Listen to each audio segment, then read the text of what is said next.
Hey, how's it going? This is Josh from Books by Josh, and this is episode 49 of the Books by Josh audio immersion. This week's episode is titled Customers. Why just customers? Because I'm talking about customers in general. Customer experience, customer satisfaction.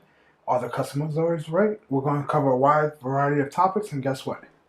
This is just like the last episode, but I'm recording in a different bathroom with no stop. So, let's dive in. So, what is a customer? Customers are people who buy your products and services. Even if you don't sell products or services, maybe you're a YouTuber. Well, your customers are the people who watch your video and click on your links. If you're an Instagram influencer, it's your followers. So now that we've defined customers, how do customers help you? Well, a business can't run without customers. Even if your customers are not other businesses, as in B2B sales. So, in my business, I produce content. It's free content through YouTube, through this podcast, through my blog, and then I have paid content for my books that I write. So, I've worked over 12 years now in retail facing customers, and I've learned a lot from these customers. And guess what?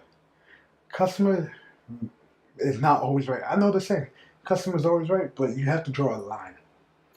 Why am I hitting on this first? Because this is important. You could bend over backwards for a customer, and guess what? They'll still dislike you. They'll still try to get even bigger discount. I've gone above and beyond for customers, and I've gotten kicked in the butt because of it. And I used to get paid off customer service, customer satisfaction through surveys through the phone after I did a repair on their phone or dealt with the customer going their account. They would get a survey, and guess what? On things I had no control over, for devices, liquid or physical damage, I couldn't do anything. They had to go to an insurance company. But guess what?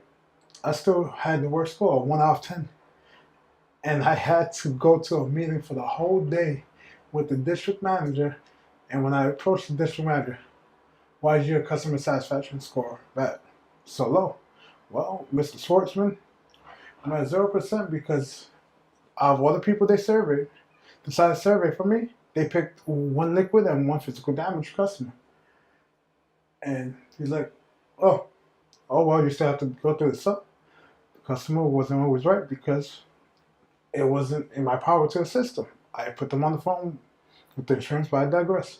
So, once again, customer's not always right because there's only certain things you can do. If you own a business, if a customer demands a 70% discount just because of who they are, you can't give them that. You could discount items. Like I used to sell screen protectors we would buy in bulk for maybe 72 cents, $35, and I would play with that. That's a big profit margin, I know, but some would break. It's a whole logistics behind that. But if I sell it for 35, I could discount it to 20 if they bought another accessory, you understand? But customers want the free things, and even from my reading now, from what I've seen, in this whole 2019 thing, 2020 coming up, everybody's big on influencers. Hey, can you give me this for free because I'm an influencer? It's not how business works. And that's the whole thing. Customers aren't always right, but yet you have to appease the customers, which is customer satisfaction. Like I said, you could bend over backwards and customers won't be happy. I've seen surveys that customers give from my coworkers and myself saying, it's 9 out of 10. Why? Because I don't give anybody a perfect score. Nobody's perfect. Things like that are out of your control. So you have to learn when you're doing too much for a customer. Me personally, I used to, if a person bought a new phone, I would transfer all their things, if it's iPhone, through iTunes. Transfer everything but their purchased music and ringtones, and they'll be happy. I'll install screen protectors, cases. I'll even go outside and pay the phone to the car. But if they ask me to go set up their Wi-Fi, even if they give me a tip, that's way out of my pay grade. I'm not leaving my workplace for that. And some of my coworkers did that on their off days. That wasn't for me because, like I said, you're a customer to a certain extent. I'm not your home IT person. I didn't set up your network at home to begin with, so why am I connecting your device to the network? Or if I'm doing you a favor and delivering something to your house via my last job, I'm delivering a couch. Okay, fine. Or a bedroom set. I bring the bedroom set. Oh, can you take it my own? That's not my job. My job is to bring you the bedroom set, set it up. If you don't have the space cleared, we can come back another day and set it up. I'm not going to sit here and wait for you. Customers like taking advantage of representatives because they feel they're entitled because they're the customer. When it goes beyond your job duties, you don't have to do it. And managing a small business, I learned this because people expect you to bend over backwards for them because, oh, I'm your customer. Okay, you're my customer, but this isn't a product or service we offer. You went to the competition, purchased the product there. They didn't want to set up for you, but yet you come here to set up. That doesn't work. So that's customer satisfaction, and that's customer always right. So now let's talk about how to manage your customers or gain more customers. I've done cold calling. I've done sales across the nation in New Mexico, and I'm in New York City for clients. And I've handled accounts with over 200 employees, and I manage all their devices. And I've learned you need to be organized with customers. If you're a small mom and pop, you still need to get more customers. And how do you do this? Manage your existing customers. I just wrote a blog post about like a little stamp card to get something free. If you're a restaurant, something there with food, child skills, you can do something like that. Buy 10 ice cream, get the next one free. Buy 10 bagels, get the 11 bagel free, something like that. Went to a burrito place that had that. And there's other things that you can do, such as flyers, which is 90s, but it doesn't really drive business. You could do Facebook ads, Instagram ads, and target depending on who's in the neighborhood. But the best way to gain customers, listen to me here, is to your current customers.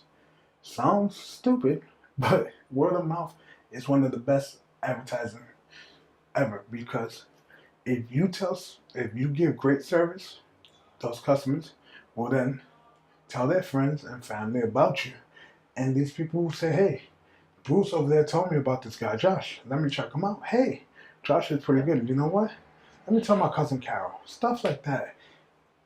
Like I said, I didn't believe it. But when I saw Google reviews naming me as the reason they stayed with the company, I'm like, wow. And they would tell all their friends and family. I had one guy who's a good friend of mine now who brought me over 40 customers because of the service that I gave him. And that's the main thing, word of mouth. So it's like all this content. You're listening to me, my podcast. You can subscribe, but the best thing you can do is tell one friend who you think this podcast might help. It's like the MF He tells everybody, he gives them a call to action at the end of the episode. Hey, you like this? Great. Do me a favor. Tell 2 friends about this. And have them give it a listen. Why? Because that's how you get more customers through your existing customers. And a lot of people don't realize this. It's hard to gain a customer after losing a customer. It's easier to gain a customer by using a customer. Because your existing customers are important because you already built a relationship. You already spent money on advertising and time and into building that relationship. It's like asking a girl out. You're going on 4 days to start a relationship. It's easier to connect to and build on that than it is after a breakup to go find somebody new and spend all that time, money, and effort into creating a new relationship. I've had customers that actually helped us set up a table day where we visit their workplace, which was a hospital, a big hospital, and sell services, and that worked out great. We gave them a little kickback. But guess what? That's the main thing.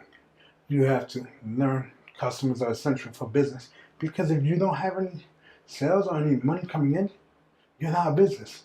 You're going broke. Other business. So remember, one thing from this entire episode. Learn to read your customer. Read them. Read their emotion.